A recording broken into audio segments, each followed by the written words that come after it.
buenas tardes a todos y bienvenidos un día más al invitado de Radio Francia Internacional. El Instituto Cultural de México, aquí en París, acaba de inaugurar la exposición Le Premier qui rira, el primero que se ría, exposición en que muestra el trabajo del artista y videasta mexicano Mauricio Limón de León, realizado durante 10 años en un barrio sensible de la Ciudad de México.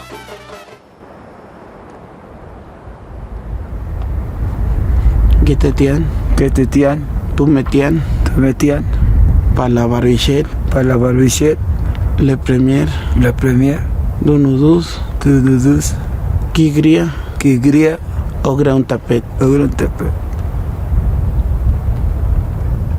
Y precisamente para hablarnos de esta exposición y de su trayectoria en el mundo del arte, Mauricio Limón de León ha sido tan amable de venir a nuestros estudios. Buenas tardes, Mauricio. Buenas tardes. Mauricio, que has venido maravillosamente acompañado por Marco Calderón, el curador de la muestra. Buenas tardes. Muy buenas tardes, muchas gracias por la invitación. No, y sobre todo, muchas gracias por haber hecho el esfuerzo de venir hasta nuestros estudios.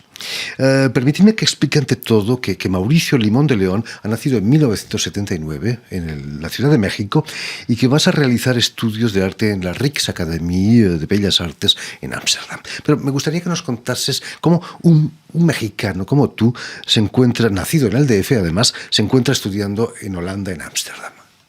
Bueno, la Rijksakademie es una residencia de arte en la cual es por aplicación. Entonces yo desde México hice una aplicación y resulté seleccionado después de un proceso en el que tuve que ir a una entrevista y bueno, todo salió afortunadamente bien. Y bueno, fueron 2 años en los que estuve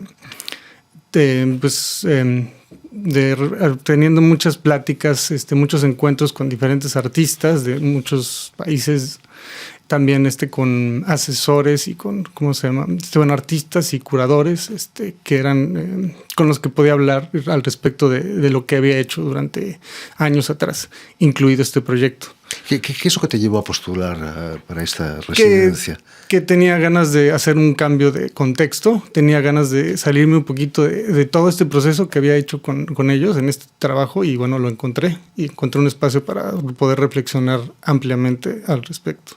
Ámsterdam es una ciudad abierta al comercio y a los intercambios culturales desde hace siglos, ¿no? Eso también quizás estimula a un artista, ¿no? Sí, es una ciudad muy interesante, son muy abiertos, pero también fue un cambio cultural, muy fuerte, sí. Digamos que no encontré para nada este tipo de situaciones a las que ya estaba muy habituado de trabajar con gente de la calle. Porque pues, la gente, es otro ritmo, es otra cultura y otra forma de vivir las cosas. Los holandeses no son latinos. No son latinos, exactamente. Extrañé mucho eso, pero bueno, finalmente estaba buscando una nueva forma nuevos campos, nuevos horizontes. En tu trabajo encontramos pintura, escultura, vídeos, pero ¿qué es lo que te llevó al mundo del arte? Yo sospecho que fue la pintura, ¿no? Sí. La pintura fue desde que fue muy pequeño, fue mi primer acercamiento al arte y la vengo practicando desde que tengo, 13 años. Y bueno, sigue siendo como mi espacio más íntimo. Después he desarrollado muchos otros medios, pero la pintura siempre...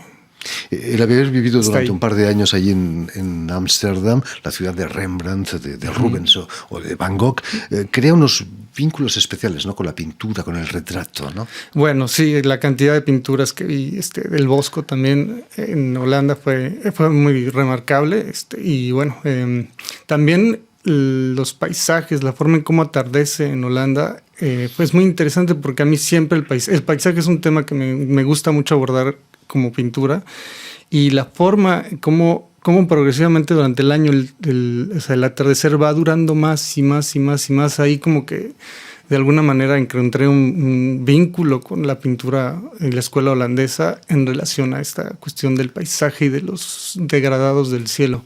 También esta como necesidad, esta como fascinación que tienen por el color azul. Y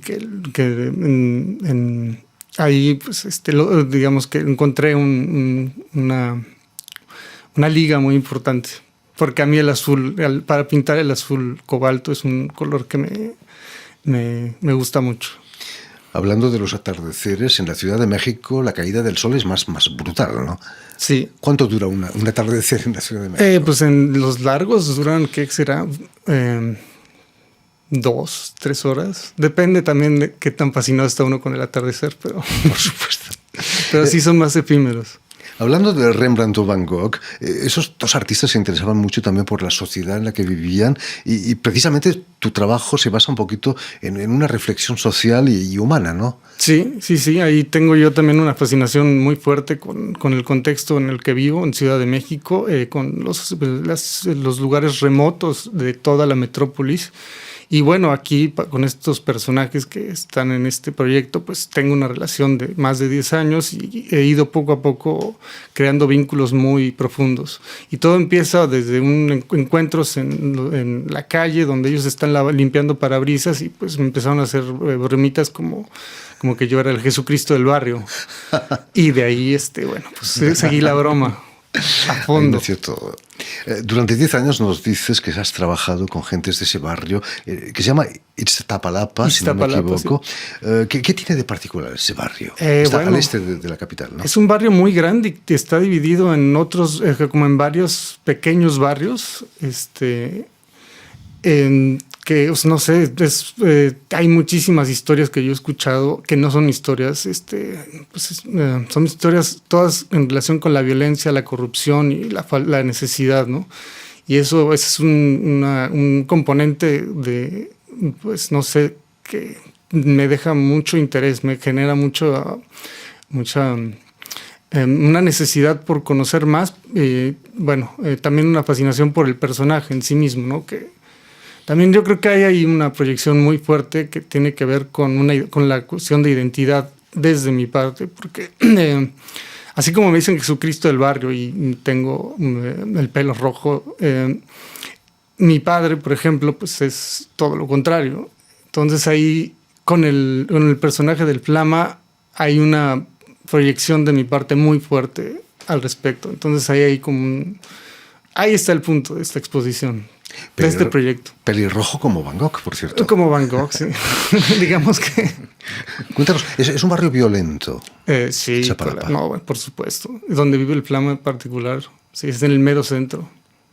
Es Santa Cruz se llama, el barrio de Santa Cruz donde él vive. Y pues sí, hay muchas historias. Por ejemplo, había una casa que era una casa donde tenían más de 300 personas hacinadas y bueno, era una cosa del terror porque pues era trata de personas y los tenían encerrados y bueno, en fin, esa es una de muchas otras historias. Después con el Flama he escuchado otras historias menos amarillistas, pero más difíciles de digerir por la cercanía que tengo con él. Pero curiosamente tu trabajo lo abordas a través del humor, del juego, ¿no? Y del sexo también. Sí, porque con ellos, pues todo empieza por una broma, ¿no? Porque me cabulean, me hacen burla respecto a la forma en cómo ellos creen que me parezco a Jesucristo.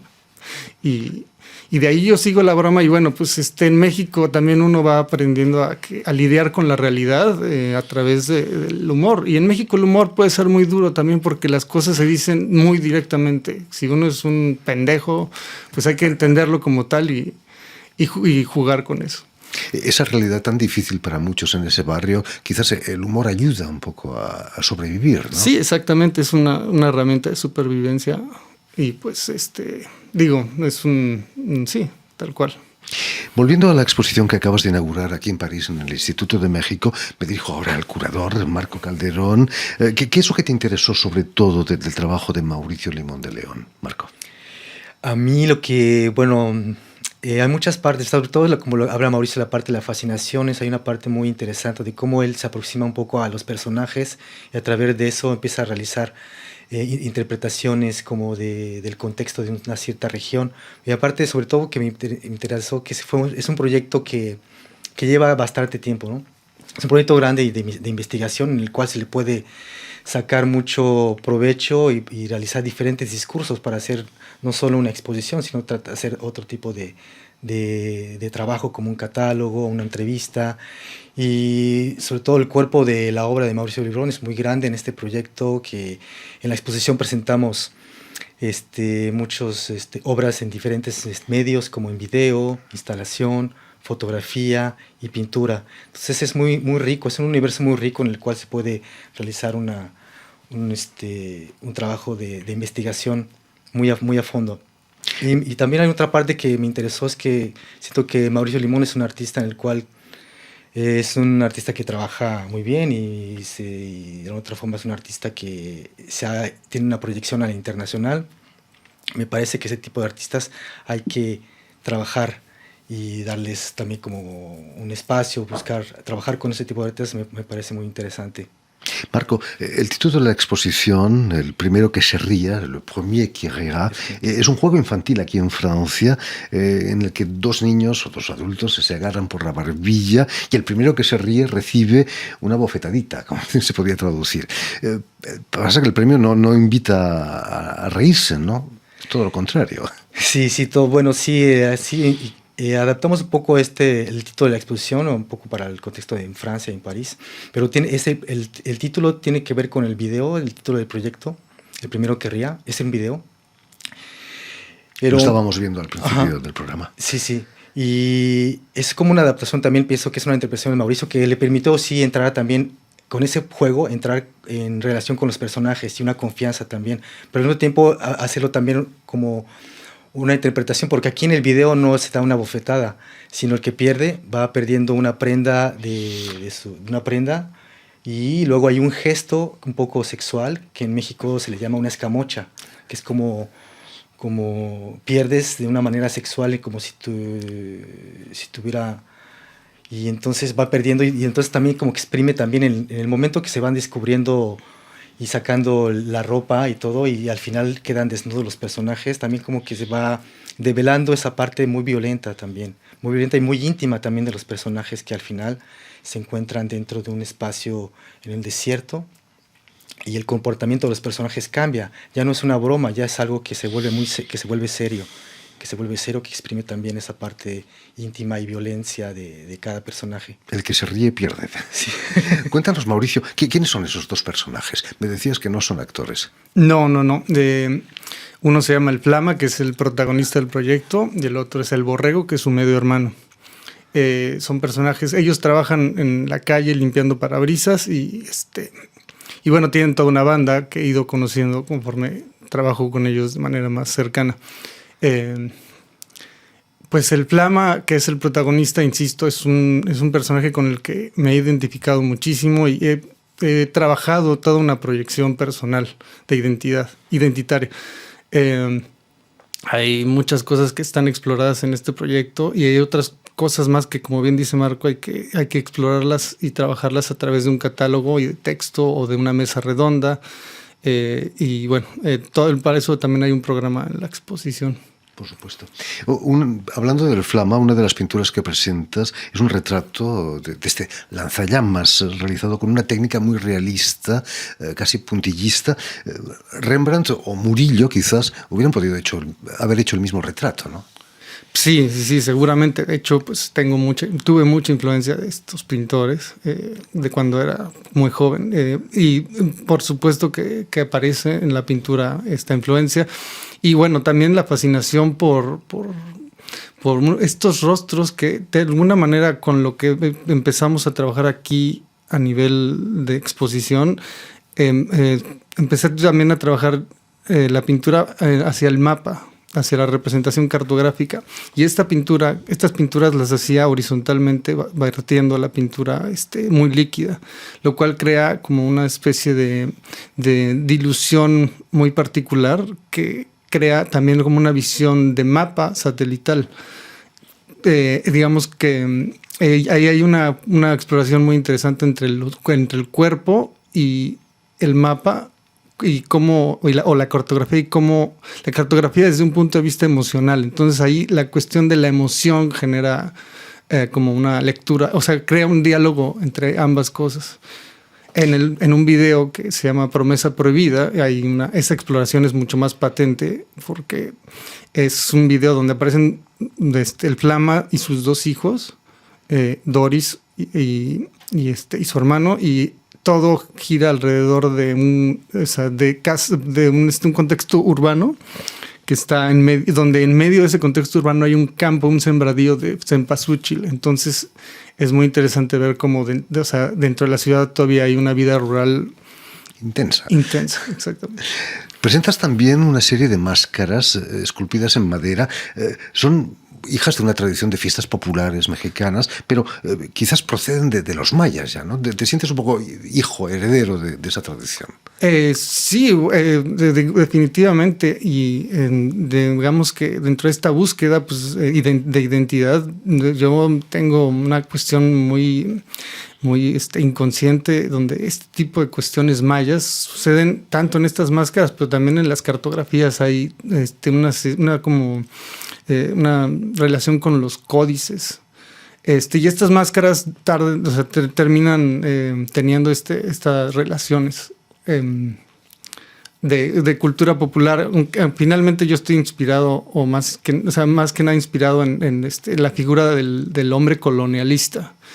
De ahí surge como esta necesidad viene de ahí, y las máscaras pues solitas han cobrado un poco como lo que le pasa al Flama a nivel de color y de ruptura de formas en su cara. Mauricio, en estos momentos resides aquí en Francia, donde realizas una residencia, la residencia de la Fundación Fiminco. ¿Qué puntos de contacto has encontrado entre París y el DF? ¿Se pueden comparar?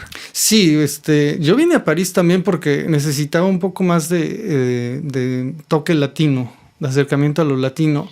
Y también, aquí en París, número 1, el caos es muy parecido al de la Ciudad de México. Hay zonas como Barbès o la Côte d'Or, donde de alguna manera me identifico mucho, más que me siento... ¿En tu casa? En mi casa, como en México, por decirlo. No tal cual, pero sí. Hay algo que me atrae para estar ahí. Y bueno, obviamente no es un contexto y una historia completamente distinta, y tendría que explorarlo muchos años más para poder llevar a cabo un proyecto como este. Pero bueno, la tentación la tengo. Expliquemos para los oyentes que no conozcan ni Barbès ni la Goutte d'Or, son barrios difíciles. Son barrios difíciles donde yo creo que hay tráfico sin duda, estupefacientes, pero bueno, no lo he comprobado. De todo, por supuesto. Yo, por ejemplo, voy ahí porque me gusta comprar telas africanas. Y bueno, ahí tengo una fascinación muy fuerte con ese barrio, especialmente la Goutte d'Or. En fin, pues ya lo saben, tienen una cita en el Instituto de México para la exposición de Mauricio Limón de León, que va a estar abierta hasta el 29 de octubre, si el COVID lo permite. Va a haber una mesa redonda, creo, Marco. Sí, tenemos una mesa redonda con una invitada especial que se llama Francesca Cosolino. Es una investigadora y antropóloga de la escuela de la ENSAD, y que vamos a estar en conversación con Mauricio Limón el 15 de octubre en el Instituto Cultural de México a las 18 horas. Pues ya lo saben, ahí tienen una cita. Muchísimas gracias, Mauricio Limón de León. Muchísimas gracias. Muchas gracias Marco por la invitación. Calderón. Permitidme también a ti. A vosotros. Permitidme que dé las gracias también a Jan Bourdelas y a Stéphane Defossé, quienes se han ocupado hoy de la realización del programa, y también enviar un saludo muy especial a nuestros telespectadores, porque también los tenemos, que nos siguen en toda América Latina y seguro que en México también, gracias a una cadena de televisión uruguaya que se llama Canal U y emite desde Montevideo, allí en Uruguay. Solamente me gustaría agradecerle al protagonista del Flama y a todo su contexto por todo este trabajo, por si lo llega a escuchar. El placer ha sido nuestro. Y a ustedes, muchísimas gracias por su atención, y les damos cita para una nueva edición de El Invitado de Radio Francia Internacional.